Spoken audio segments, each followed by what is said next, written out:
Hello everyone, and welcome to today's webinar, Technology Adoption in CLM, Easing or Increasing the Pain. And a very timely topic, and this is Tim Cummins from IACCM, and I'm joined today by as you can see from your screen, is the Executive Vice President at Ultria. And here's stuff about me for anybody who doesn't know who I am. And I'm the CEO here at IACCM, International Association for Contract and Commercial Management. So let's not worry too much about the credentials, because you can certainly look those up anywhere you'd like to. More important, what's our agenda going to be today? And we're going to talk about the sort of increasing path, if you like, towards maturity of contracting. And certainly for us at least, and I suspect, Arthur, for you as well, when we use the term contracting, we're really thinking in terms of a holistic end-to-end life cycle process. So we're going to then kick off and talk about, moving from there, we're going to talk about the results of our survey, at which point I'm going to Arthur, who is very much our expert on this field today, to talk about Ultria and how they're seeing the market and responding to it. But first of all, let's just quickly address that question of maturity. And obviously, the contracting process traditionally used to be a completely manual one. We then began to see, obviously, the intervention of word processing and other areas that began to create automation and began to create the opportunity for people to start building stores of their contracts and accessing electronically. That led through to the development of formal contract repositories where the manual and the automated were blended. Automated drafting was the next phase, which began to enable much more in the way of workflows, the collaborative activity between different stakeholders, redlining, passing contracts around, etc. But of course, the critical point about contracts is not only about their integrity as business instruments, but also the performance on the contract, which is of course where the economic benefit comes from. So there's been growing focus around how do we actually take this more life cycle based view, not really just about creating the document, the instrument itself, but then ensuring its communication out to relevant people and monitoring of performance under it. And that certainly has been a big area, but as we'll see, not one that's necessarily been typically all that successful. Moving forward, the critical area is integrated processes, and let's talk about why that's the case. So, and talking about the survey and the survey results, we at IACCM undertook a comprehensive survey of close to 500 member organizations participated to look at overall satisfaction with today's automation and what levels of success or otherwise members were having. And certainly one of the consequences of that particular report has been massive growth of interest from our membership and a growing number of calls where we're actually briefing and talking with members in much more detail about the nature of the solutions today and what they can reasonably aspire to achieve. So, a critical point, many of you will be aware of the studies we've done over recent years trying to understand the cost of poor contracting, because I think when we talk about automation, many member companies have tried to justify in the traditional way that most organizations look at internal enterprise software, and that is what efficiencies does it generate, what headcount reductions does it create through driving better internal communications. That is fundamentally the wrong measure when it comes to thinking about contracts, because contracts, of course, are reflective of relationships across enterprises, across organizations, not within them. And the big value loss occurs because of the weaknesses associated with the management of those trading relationships. And many of you will be familiar with our research, which has indicated that on average, organizations are eroding around the equivalent of 9.2% of their annual revenue through weaknesses in their contracting processes. Money that just disappears through value erosion when it comes to things like savings and revenue erosion, customer contracts. And that, unfortunately, is not being effectively addressed by many of today's contract management implementations. And of course, the complexity and needs of businesses vary quite substantially. But our study, and as I said, some 500 companies participating in it, showed that the levels of satisfaction with current CLM systems are just 4.2 out of 10. Which is clearly not a ringing endorsement. So let's move on and see what it is that people are struggling with and what it is that's going wrong. Well, there are a number of things that clearly are not working well when it comes to core selection of the product. One aspect is, and this is common of course to many software selections and implementations, is this difficulty of really understanding what functionality could I achieve? How could I revise and amend and streamline my process? So very often the requirements definition is actually just automating what you already do, which in itself is suboptimal, particularly since the levels of satisfaction with what you already do are probably pretty low. That results in turn, and something reported across the board by many of those responding to the study, was the difficulty in gaining adoption and use. While many had perhaps succeeded within the legal department or within the contracts group, wider adoption was the exception rather than the rule. And in truth, many of the contract lifecycle management solutions available out there today offer limited functionality because, to be blunt, they're built on the wrong vision. They're built on a fundamental misunderstanding of the value that contract management brings. They have mostly internal enterprise use as an extension of ERP systems, which they fundamentally are not. And if they don't enable trading relationships to operate more smoothly, more efficiently, then of course the operational resources in the business are going to find very limited use. If all they're about is internal control and compliance, you will have tremendous internal resistance.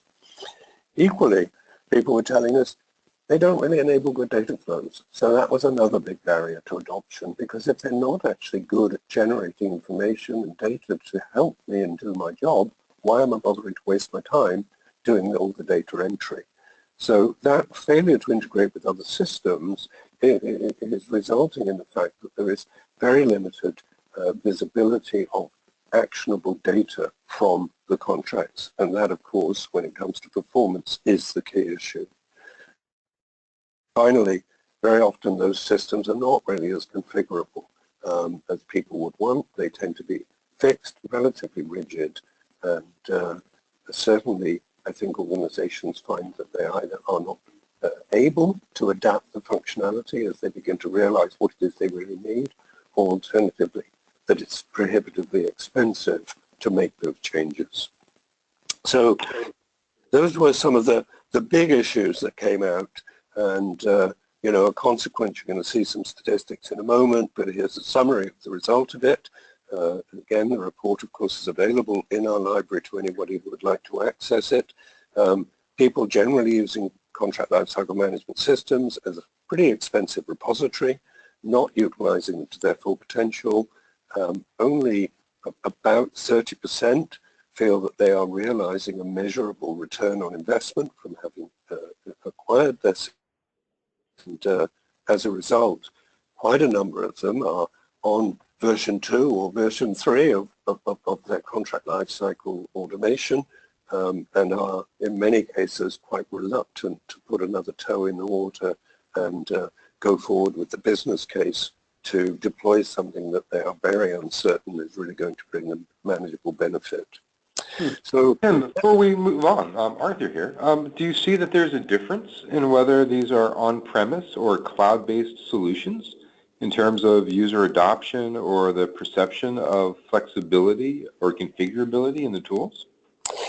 Yeah, so I think we certainly, Arthur, this is not a message of despair, and I think you're going to give plenty of evidence of why it isn't a message of despair. I think that, as I said, many of the current systems, whether, to be honest, they're on-premise or whether they've moved to cloud, many of them are still based upon this erroneous position and thinking of it being this extension of ERP and an internal control and compliance and management system, which of course is not attractive to business units that are trying to actually derive benefit out of those trading relationships. So I think there's just this clash of understanding of business need as opposed to the more traditional focus on risk and compliance that will often be perceived as a key role and objective in many contracts, legal and procurement groups. So personally, Arthur, do I believe that moving towards a cloud-based system is the right way to go? Yes, I do. I think that those are typically proving to be far more adaptive and probably much, much lower cost for people to run. So logic to me says go that direction, but I'm also very conscious from conversations with members, a couple of them just this week, that many of the bigger corporations are still very concerned about going on that cloud-based journey and feel that the security and integrity of their asset base requires them to maintain an on-premise solution. Personally, I'm not quite sure why they believe that's more secure, but I guess that's a bigger question than either you or I is able to perhaps directly influence. Certainly on today's session, yes. So, so when we look at the question of use, as we said, for many, these the systems they've acquired have really just become a contracts repository. Are using them for the management of templates and term standards. The more forward-thinking, and Arthur, I'm sure you'll comment on this, the more forward-thinking are really seeking to move away from the old template world. That's another of the big constraints that many of them are experiencing with the traditional systems that assume standardized templates rather than the ability to build custom agreements from a portfolio of approved terms and term options. But absolutely, as we talk with our members, I would say any of those that I would view as forward-thinking are absolutely on that journey away from templates and the rigidity and the contention that those create into the need to be able to assemble appropriate agreements, yes, from pre-approved terms, but not pre-approved templates. And that's a major barrier out there today. And once you get that wrong, everything from that point tends to be wrong. But, much more interest, of course, in that fifth item on our maturity journey, those proactive reminders and alerts. Contract drafting, creation, yes, over a third do that. But again, when you're actually thinking about this creation of contracts using this portfolio base of standards, then quite a lot of the drafting creation piece begins to go away as a physical set of activities. Performance tracking reporting absolutely growing in people's portfolio of importance, and thinking about that not just at the transactional level, but also thinking of it across interdependent relationships, and also being able to look at performance tracking across portfolios of agreement types or relations. And e-signature, shocking to me that still only about 25% have even got e-signatures in place. But quite a lot of shocking data overall, I think, in that particular study, Arthur. No, very much, and I certainly concur that I would think that adoption would be a slightly higher and that we'd see a moving away from just the repository function for 3 out of 4 users, with only 1 in 4 having an e-signature solution.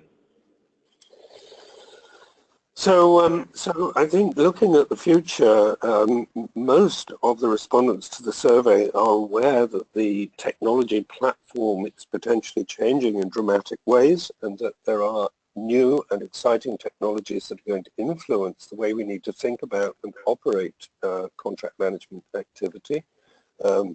Like, certainly all the conversations about the future of things, there has to be underlying questioning of just how a digital system is going to transform the world of contracting. And the answer is that the emerging contract lifecycle management tools are fundamentally different in their capability and in the way that they will drive opportunities to streamline the contracting process. I think a very, very exciting time ahead of us. And I was writing just the other day about the fact that actually, far from being hostile to these developments and trying to continue to push contract management groups, legal groups down the path of ERP-based contract management systems, the CIO is potentially the biggest ally for these new software solutions, because the CIO is increasingly dependent upon the quality of external supplier relationships. Very few companies today, and certainly looking forward, relatively few companies will really be looking at managing their own technology database or technology base, but they will increasingly be looking to external integrators and providers, providing them with outcome capability. So these developments of these systems are in fact going to be critical to the ability of the CIO to perform their job. So let's go to the first poll, if we may, and while we're doing that, Arthur, I'm going to sort of give you the opportunity to comment on those final comments I was making, because I believe absolutely that our community, the listeners on this webinar, need to start engaging with their CIO and helping the CIO understand and appreciate just how important getting this be, not only for the business, but actually for the success of the CIO themselves.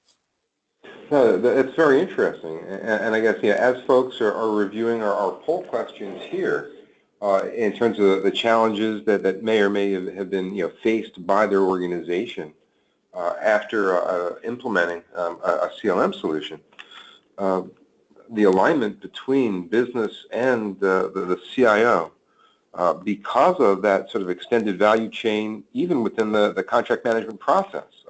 Tim, I presume you're alluding to the use of, let's say, managed service providers or LPOs that are assisting, with some aspect of the more challenging or more difficult contract process.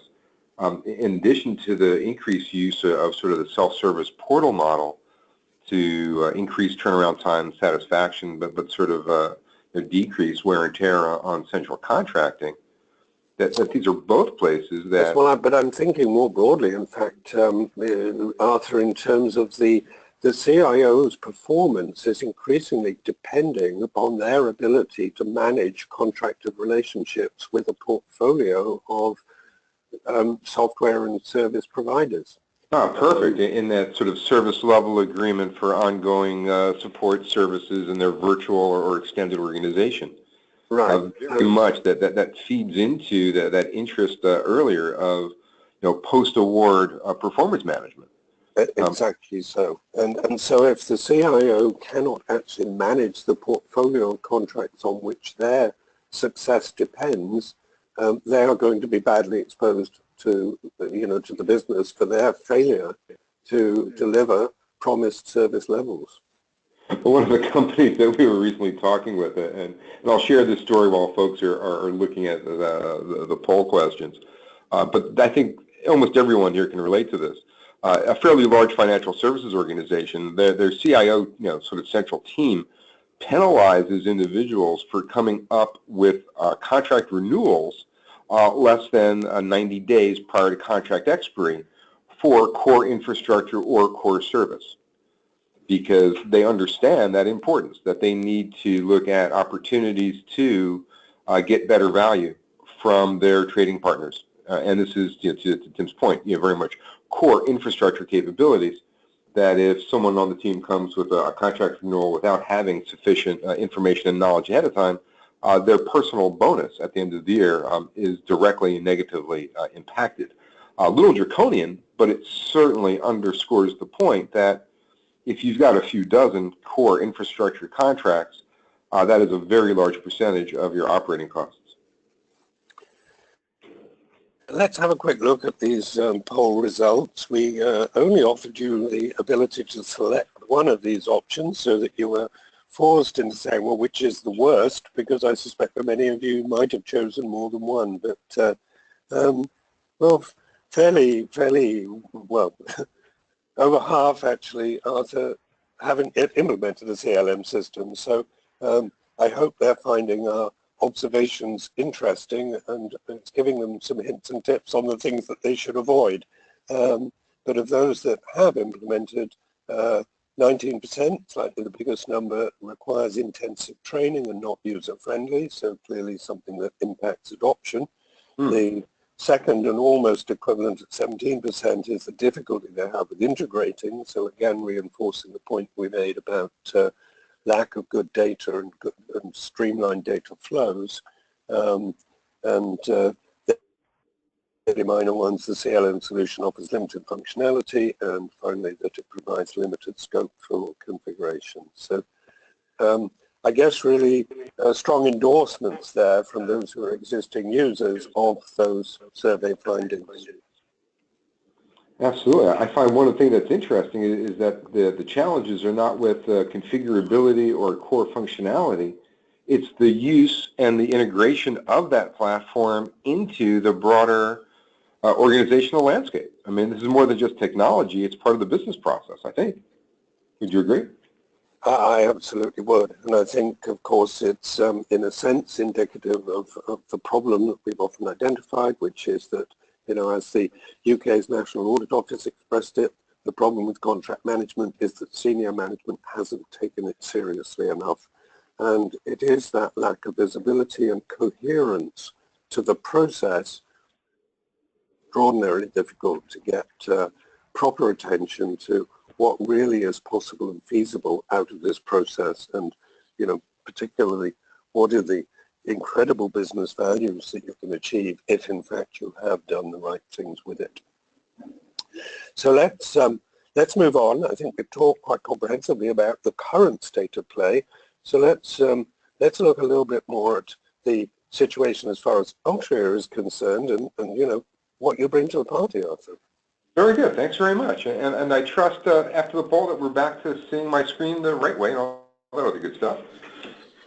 So, you know, we've seen a disconnect between sort of the strategic view and the operational view as it pertains to the use and deployment and happy leverage of contract lifecycle management platforms. So I thought maybe we'd take a few minutes to talk about how that alignment has been shaping up. And then we can maybe step into a future state as well. From a strategic goal perspective, there are some very common things. The ability to contract or assemble components efficiently, right? So being able to reuse, to Tim's earlier point, take a somewhat standardized template, but then assemble a context or content-specific clauses to create an ideal agreement, and one that is based not just on the whims of the author, but on performance data from contracts that came before it. Being able to optimize internal resources in terms of the collaboration approval process and the effective, you know, drafting and execution. On an ongoing basis, of course, being able to increase profitability and minimize, you know, sort of revenue leakage, all the while ensuring compliance, whether it's a regulatory or just industrial health, safety, employee, etc. So while we may look at these as very high level or strategic goals, the rank and file, so to speak, has got slightly different challenges, and they are because they, you know, are sort of, you know, boots on the ground, worried about how to get things drafted to begin with. They understand that it's a time intensive and error-prone, kind of environment to draft from scratch, so they're looking for something better. They're not seeing a clear workflow, and this is true both of those 50% of poll takers today who don't have an automated platform, but even those who do, we find that the approval process is fraught with delays. They're not being proactively monitored for improved turnaround time. A complaint, and I guess the poll bared out about 1 in 5 data across multiple disparate systems, and being able to bring that data together is an operational obstacle that needs to be overcome. And when it comes to sort of realizing financial performance, it makes it difficult at an operational level if you're unable to track contractual obligations and contract milestones. On the regulatory aspect, how does one track the supporting documents, whether it is an environmental standard form, whether it is a OSHA-related issue, or whether it's simply a certificate of insurance? These are the things that, if they expire, can put you into a dangerous space. And from an operational perspective, how easy or how hard can it be to make these things sort of align? So if we group these operational concerns against the strategic goals, we can sort of go through these one at a time and sort of take the 4 core areas. So when it comes to efficient contract authoring, the requirement on the ground is easy and accelerated drafting with standardized and error-free contract language. Now, that is such a holy grail or a panacea, but the practical reality, and certainly Ultria is a platform that delivers upon this, is that context and content-aware contract assembly from known and approved building blocks that have the flexibility to provide appropriate clauses. If Clause A is in place, then we also need Clause B, and Clause B can take one of 2 forms, and because of the geography and the currency, you should be using Clause B2. To have the system make that recommendation based on prior high-performant contracts is something that happens in a cognizant or a learn-by-example AI-oriented CLM, and that is the approach that we take, and it's really quite straightforward.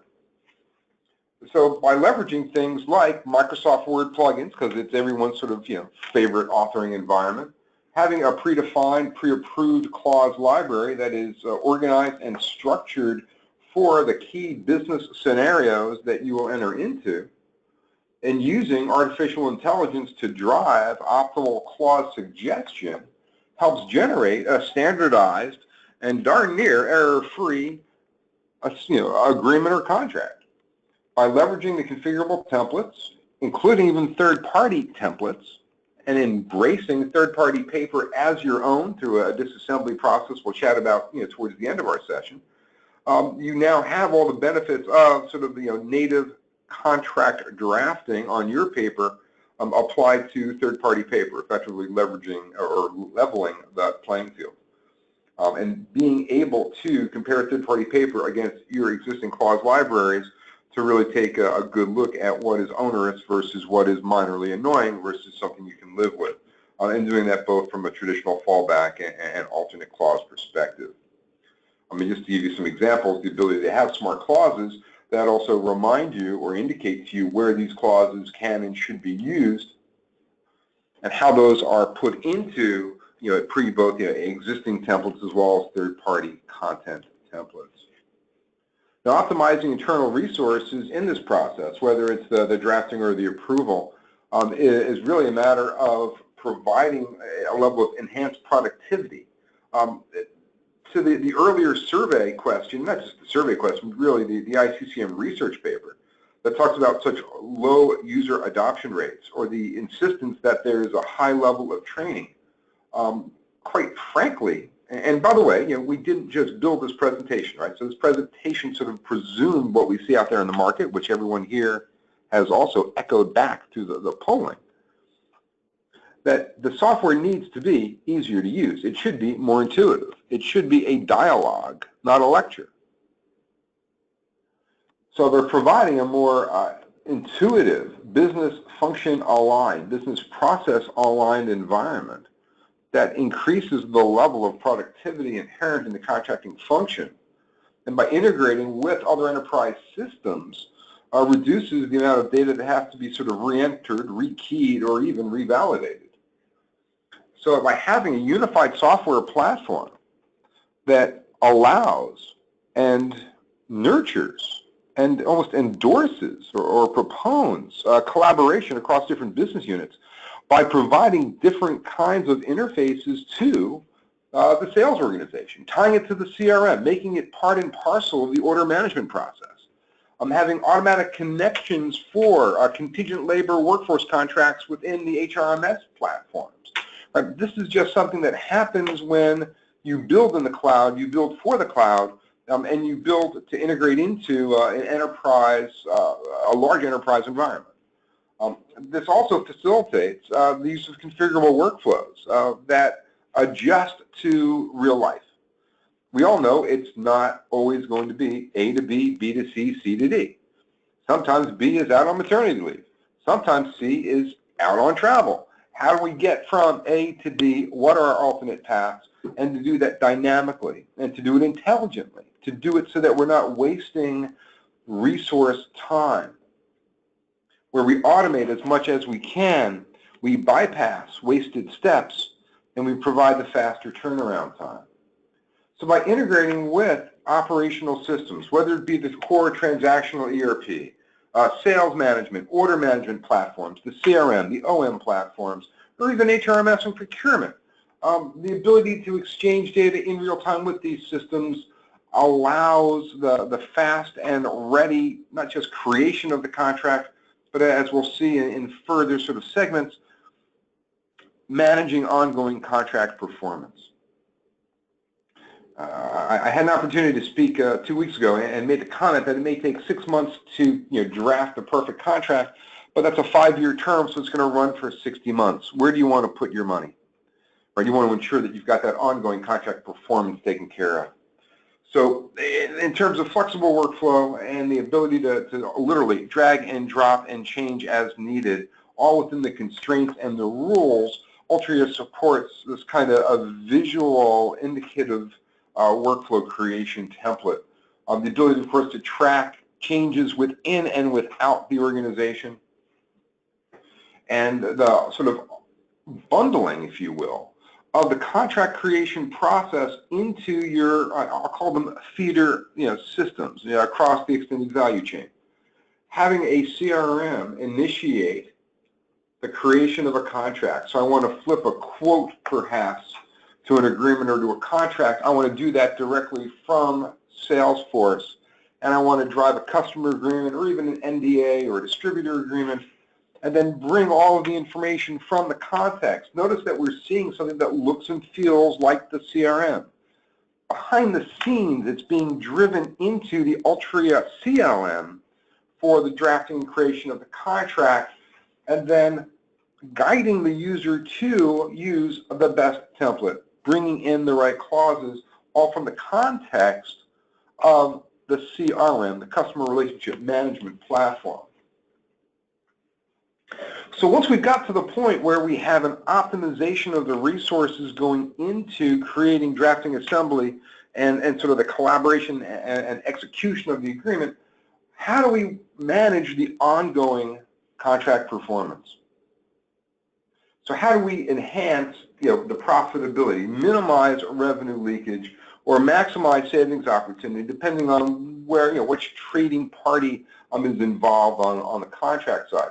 And it's about managing obligations and rights, but also tracking milestones and tracking whether or not these obligations are being met. Tim's earlier suggestion or question about CIOs having trading partners for infrastructure, access, even sort of BPO level service. How do you manage your service level agreements? Managing your obligations is about taking the targets that are set in the contract, comparing them to your operational systems. So these could be within your ERP, these could be within your FMS, they could be within your contingent labor or your HRMS systems, They could be part of a trading or distributor network, depending on the business, the nature of the business that you're in. But fundamentally, in order to drive real-time contract performance tracking, we need to have actual and target value comparison. It's that straightforward. Contract metadata has the targets, your operational systems have the actuals. Combining these two should be, and at least for Ultria is, really quite simple. What this leverages for you is a couple of things. First and foremost, penalty clauses, avoiding them if you're on the receiving side, or being able to enforce them, or to renegotiate as needed. On a revenue generation side, this is the ability to identify cross-sell and upsell opportunities, and do that quite simply based on the volume thresholds or other SLAs related to your contracts. Being able to measure simple things such as milestones and metrics, whether they be for deliverables or accuracy of invoice, accuracy of orders shipped or orders received, and being able to wrap both of these, both obligation management, milestone tracking, service level agreement meeting, all within configurable alerts and reminders. There may be value in telling you that one of your trading partners is underperforming or maybe at breach. There's probably more value to all of us to be warned ahead of time that this particular trading partner is heading down the wrong path. So being able to configure the alerts and reminder system to let you know well in advance when certain kinds of components of your value chain, whether it's you're delivering to your customers or your suppliers delivering to you, whether those be goods or services, whether they be spot or long-term, that risk management goes hand in hand with compliance management, and having enough warning is a significant value add. So the obligatory screenshots for target versus actual comparisons, being able to track milestones, totally configurable alerts and reminders. So we think about obligation and performance management, and I use the term compliance. I guess compliance can be used multiple ways. So if we look at obligation and performance management in the prior bullet set versus regulatory compliance in this last one, these are the things that keep a lot of folks up at night, right? Maybe not so much on the supply chain, maybe more on the sales chain or sort of core general counsel, in-house counsel. But what do we do to prepare for an audit? Whether it's simply a customer audit or whether it's a government regulatory audit. And how do we track and manage the documents that we need to either defend or support an audit, because the more information we have, the better we are, or in the case of litigation, to defend against litigation. This is where the repository really does shine, right? The ability not just to track your contracts, but all of the documents associated with a contract, and that contract can be, and we would expect it to be, fairly complex. So the repository itself manages complex, let's say, master service agreements, followed by sales order style agreements, followed by individual schedule of delivery. And with those, I may have certs and reps, or certificates of insurance, or OSHA statements, etc. The ability to be able to search through these to get the information that I need to support an upcoming audit or request for evidence. And then being able to track across all of these components, both the core contracts, any supporting documents, who's changed what, why they changed it, and how it was resolved from a full audit compliance perspective. Being able to track and manage these supporting documents down to a clause level, and to ensure that if there are regulatory changes in the future, that you are notified that this may somehow impact the validity or the protection afforded by a particular clause. So this is a place where having a smart agent that can effectively search and wait and subscribe, really, to a particular data source to be notified when there is a change and then notify the appropriate stakeholders through the CLM. So whether it's simply tracking these auxiliary or supporting documents and their expiries and renewals, as I use in the example of the CIO challenge, or whether it's a free text search or a metadata-based search, these are all things that a proper repository can certainly support. And the ability of the Ultria CLM to do that is part and parcel of the core delivery.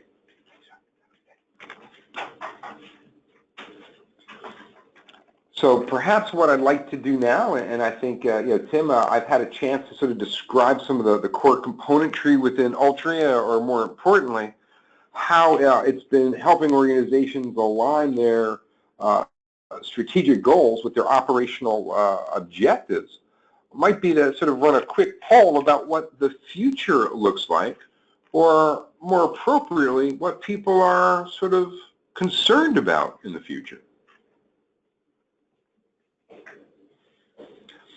Indeed, I think, to my point before, we found in our survey, and of course in our work more generally with our member companies, a growing appreciation of the fact that the world around us is changing, that we are not going to be immune from those changes, but also a degree of mystery, I think, for many around quite what some of these characteristics are. So I think one of the interesting things, of course, we don't have an option on a poll, is essentially, I'm not sure because I'm not sure that I know what all of them are.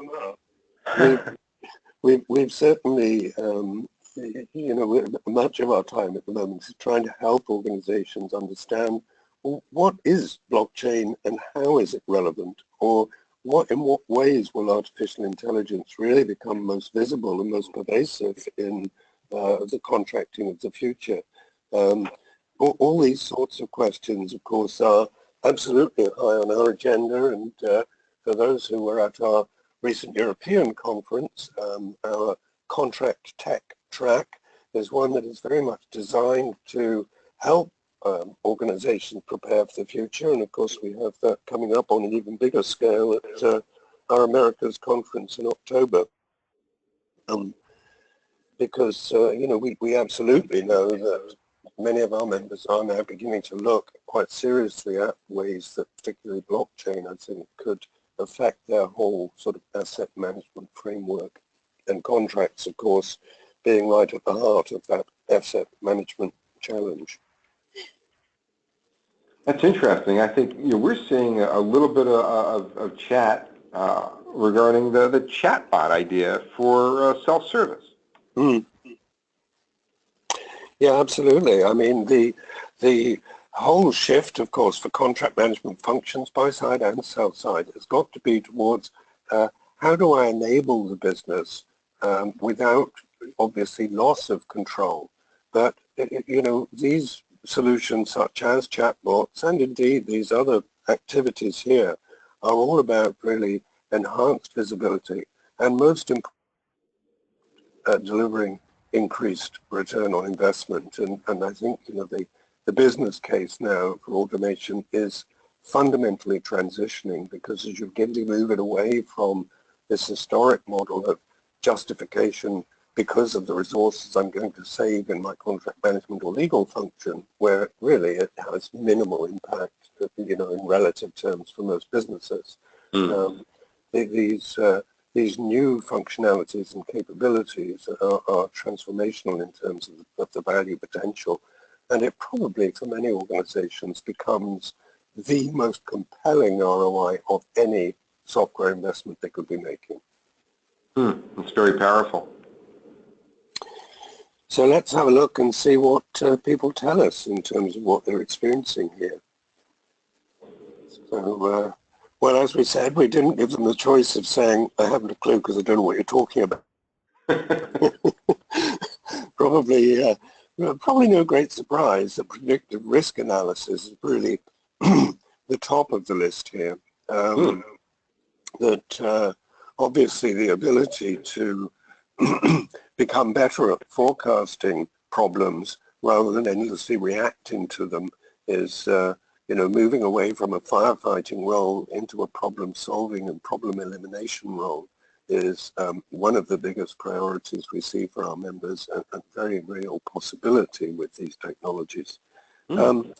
Smart contracting, not quite sure what everybody necessarily perceives out of that, but obviously I suppose the main derivation of the smart contract is the self-executing contract, isn't it, Arthur, which I don't yet see many examples of, but I think we are going to see much, much more prolific use, and certainly at the lower end of the value.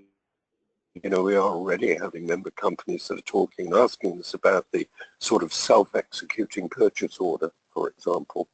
I think that's also the segue. I mean, I was thinking smart contract parsing, which is being able to disassemble contracts as they come in from a third party. Maybe the smart contracting blends into blockchain to some degree, no? Absolutely, yes. So there you go. You see, that just showed my limited understanding. Well, wonderful thing about words are always, they can be assembled different ways, yes. So the other thing we need is a smart contract manager.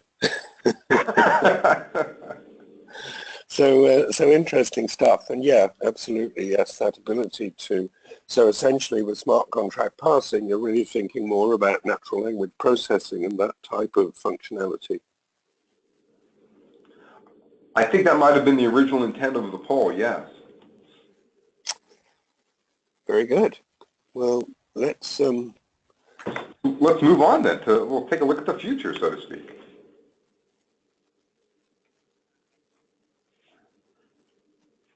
And I trust my presentation is running again. It is indeed. Perfect. So Tim, you said from a polling statistics, and again, we don't build these things on the fly, so I'm glad they align. But predictive risk analysis seems to certainly be a hot topic. And you had said the ability to do better forecasting. So forecast for risk, forecast for upside, certainly worthwhile. We're running into the sort of interest as well, and we'll maybe touch on each of these. Not just predictive risk, but then context-sensitive risk analysis. So there are things that are more risky or are more important to a business, where risk profiling matters more. In other areas where you want to sort of just aggregate your risk into risk pools, like it's almost like insurance might.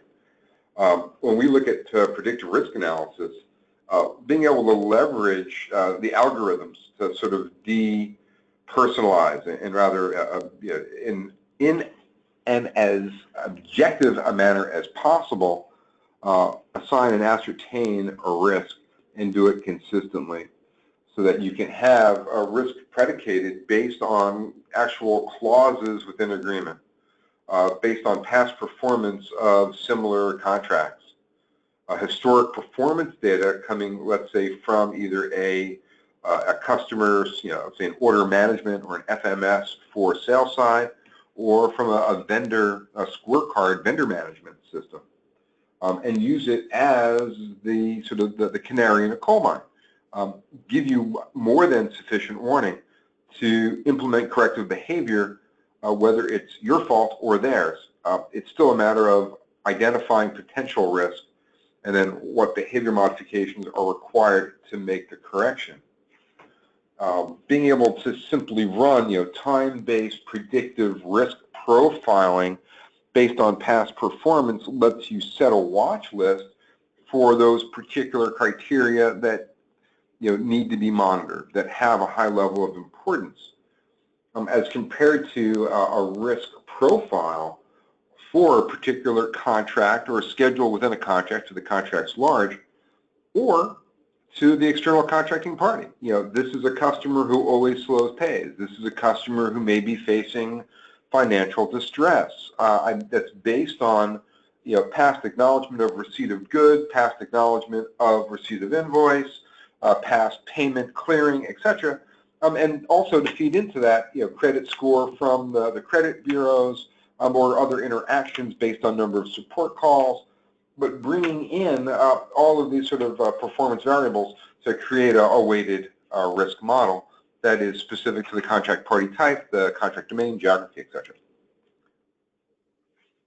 We talk about context sensitivity, and this is really where it's both content and context aware to provide best authoring platform suggestions. In other words, suggesting what clauses should be used to facilitate prompt negotiation, prompt execution, prompt acceptance by leveraging both context and content.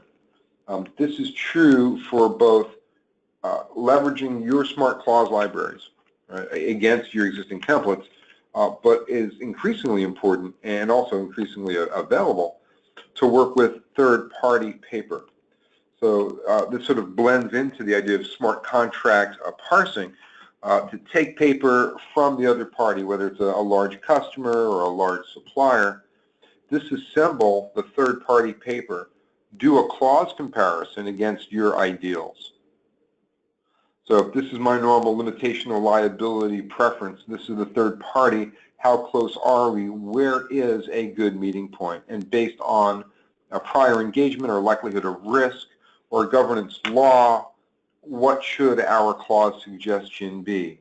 To Tim's statement earlier, you have predefined templates. You know what you need to include, but you should be able to customize or in a highly configurable way assemble, draft, and configure based on the context of the agreement. Who is the party? Where is the party? What's the duration? What's the kind of relationship being entered into? And then have the system suggest an optimal clause suggestion.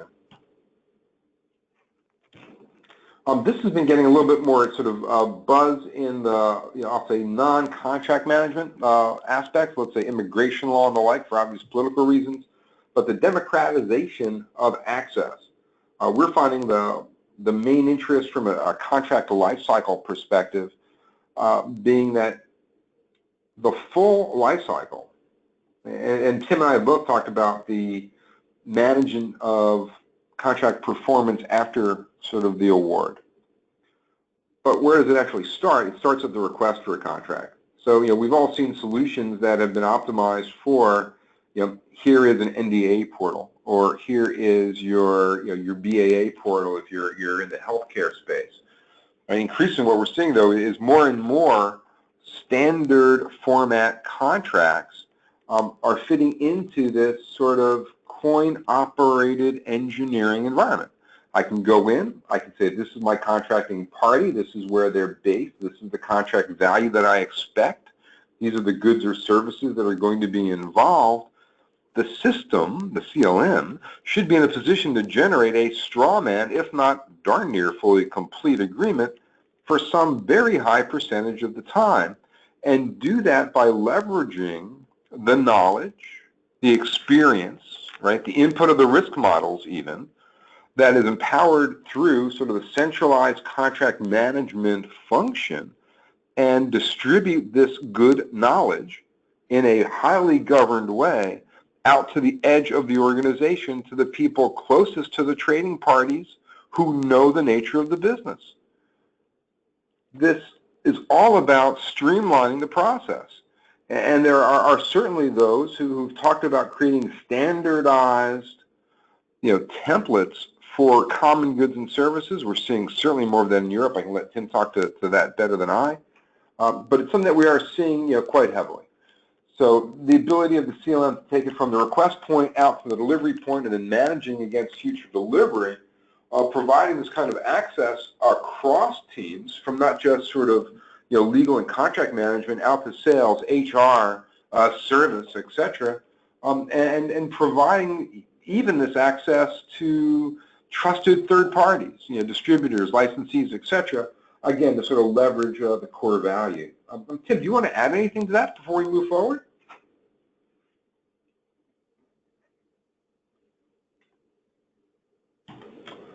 Okay, so we talked about the extending out to external third parties. This also reinforces the requirement for secure and automated transactions.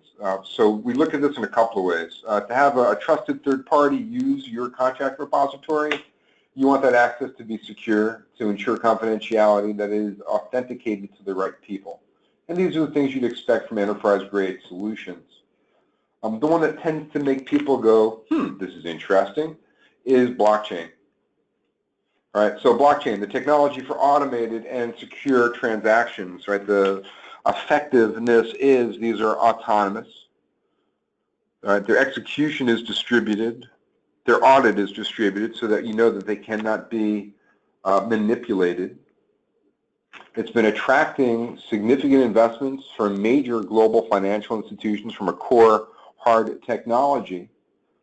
And to Tim's point, it's on the brink of widespread adoption. To act as a counter to that, I do have to wonder, what is it that is going to push it over the edge? This is a fantastic technology for automated contract execution for things that are commodity buy. We think about them for algorithmic trading for stocks and commodities. Blockchain makes a lot of sense. I would put a blockchain in place maybe to buy tickets for a trip that's upcoming. Hey, you find this particular trigger event, you can get me from here to there at a particular point in time, execute, and let me know when it's done. But how far can this go into sort of supporting, enabling, and empowering the contract management execution side of things in corporate America? I think still up in the air. Interesting in people's comments and questions if we didn't already run out of time. The rest of this is sort of a discussion on the benefits of embracing the CLM, a little bit about us. I realize we're now at the top of the hour. I've run too long.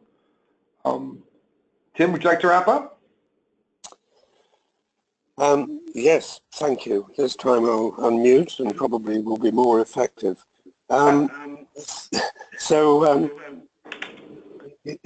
I think probably, as you rightly say, we are at the top of the hour, Arthur, and you know, I very much appreciate the perspectives you've given. I think it is incredibly helpful to everybody to realize that the wider needs are being understood, that this is not just about automating existing activities and you know, providing technology that simply embeds the traditional process. It's about using the modern features of those technologies to do things in fundamentally different ways. Organizations that are adopting it not only drives massive improvement in the performance on those contracts, but also enables the contract management and legal resources to move into different levels and different activities for value add. Takes them away really from a lot of the transactional behind the scenes work that, while it's important, is not really recognized as being of tremendous value to the business. You don't miss it until it's gone. And instead being much more visible, far more proactive in using the data and information that's getting generated to have completely different conversations and influences within the business. So I think the story is a really exciting one, and I absolutely urge the 52% that are on this webinar that today don't have automation, and I'm sure you're here in part because you really know what you should be looking for. But I think the time is absolutely right for you to be moving forward with that activity. Well, sure. Thank you very much. And Tim, I know as we have sort of hit the top of the hour, I would like to extend my thanks to you, sir, for your participation and for your tremendous insights, especially based on the most recent IACCM survey report from March. Look forward to seeing everybody in the Americas event in October. Thanks, everyone. Absolutely. We'll look forward to seeing you there as well, Arthur. So thank you for being with us today and giving the Ultria vision and contribution to how we can drive these improvements. Thank you, everybody, for joining us, and we look forward to hearing from any of you who would like to discuss this in any more detail. So thank you, and bye-bye.